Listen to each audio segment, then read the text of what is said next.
আমার বোনের কাণ্ড হচ্ছে, ও মানে ওটা আটকাচ্ছে না, চেপে চেপে ও বলছে আমাকে জল দাও, জল দিয়ে আমি আটকাবো। আমি দেখো এটা করেছি, মানে এইগুলো আমরাই করেছি, এইটা ও করেছে, এইগুলো আমরাই করেছি, আর ও দেখো এখন জল দিয়ে আটকাচ্ছে, ওর হচ্ছে না। মুখের রিয়াকশনটা দেখো না। হচ্ছে হচ্ছে না, ও বলছে আমার হচ্ছে না। এতক্ষণ ঠিকঠাক করছিল, এখন কি হয়েছে কে জানে, হচ্ছে না আর ওর।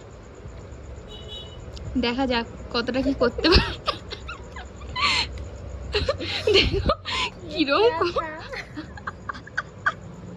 না ভালো হয়েছে, ভালো হয়েছে, ভালো হয়েছে। আরে ছিঁড়ে যাবে ওইগুলো, দেখ ওই দেখ ছিঁড়ে যাচ্ছে, খুলে যাচ্ছে। আমি আমি সব পারি। বল যা হবে তাই খাবে, বল। মোমো, মিষ্টি মোমো, তাই তো? সকাল থেকে ওর খুব মোমো খেতে ইচ্ছা করছিল, ও বলছে আমি মোমো খাবো ভাবছিলাম সকাল থেকে, তাইটা আবার এখন মোমোর স্টাইলেই